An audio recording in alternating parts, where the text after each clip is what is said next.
Here with much more, Fox Business host Charles Payne is with us. Let me understand this. So they got in California a 13.5% state income tax on top of the top federal income tax rate of 40%. So that's 53.5 cents out of every dollar just in income tax, never mind property taxes, gas taxes, other taxes that we all pay. So now if you manage to save money and by definition, quote, become wealthy, now they want another bite at the apple. And then when you die, they get another bite at the apple. How many times are they going to take a bite of the apple? Well, they're working on one more really feverishly now, Sean, because you mentioned the massive exodus of people there, the exit tax. Now, this came up a couple of years ago. They've been trying to work it in where if you leave the state, they can still tax you. And so it's like that song, Hotel California. You can check out anytime you like, but your wallet can never leave, right? And it's really nuts. So what they did the first couple of times, a couple of years ago, a few proposals, they started low, right? 30 million, then down to single-digit millions. This one is an extra wealth tax. So they'll start with the billionaires first, and they'll take a big chunk out of all of their assets. They'll add them all up. And then in a couple of years, it goes down to 50 million.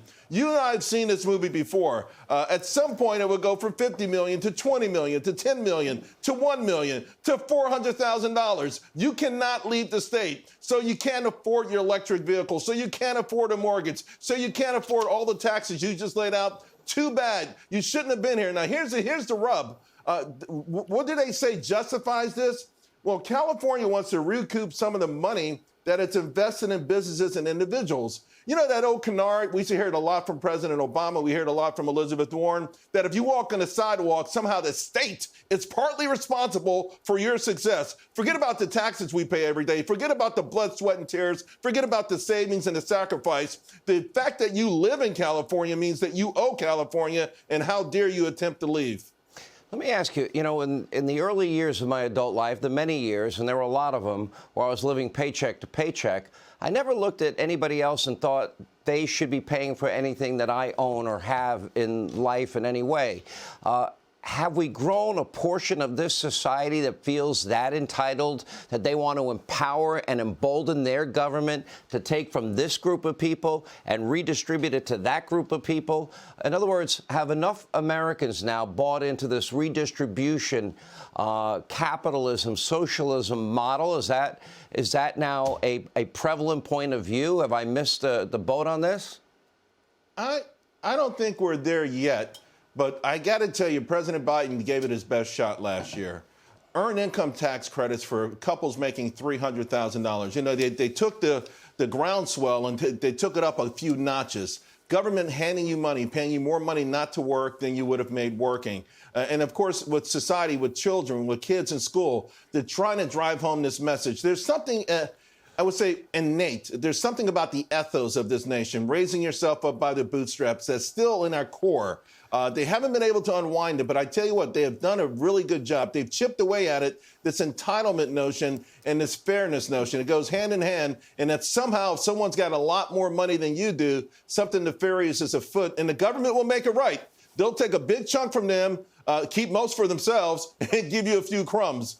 Like you, when I was growing up, if I saw someone, I remember the first time I saw someone with initials on their shirt, on the sleeve of their shirt. I'd say, I can't wait to make money, I'll do that. All my shirts have that, right? It's just something I wanted to do. It's just one of these drivers. When my daughter was born, my first child, don't you know how hard I worked? That's all the motivation I needed, not envy. I do want to share one thing, though, because the clock is ticking. If you live in California, real quick, Sean, you need to do these things right now. You need to get out of the state, turn over your driver's license, register your cars in a different state, terminate all your club memberships while you're there, relocate your family to a new state, get all your heirlooms, everything, even photographs, take them out of the state right now, notify your friends that you're moving, get your holiday birthday card, send them from your new address outside of California, change your professional affiliations, and finally, limit any physical contact to California. If you are making money, you think you're going to make more money. If you're busting your butt to try to make the American dream, move now if you can. You know, a couple of things. In the years when I needed jobs, and I never got hired by a poor person in my life, I got hired by people that could afford to pay me. Two characteristics. Every wealthy person I've ever met in my life, they have two qualities that are consistent. One is they're smart, and two, they're hardworking. I would imagine the smart part of them is going to start exiting California if they try to implement this. Quickly, agree or disagree? I agree, but real quick, they're also very frugal. They're also very frugal. Right now in this country, the most frugal group of Americans are the wealthiest Americans out there. They're trading down when they go shopping. They're not buying stuff they can't afford. They're smart, they save, Right. they believe in the long term. All right, Charles Payne, thank you, my friend.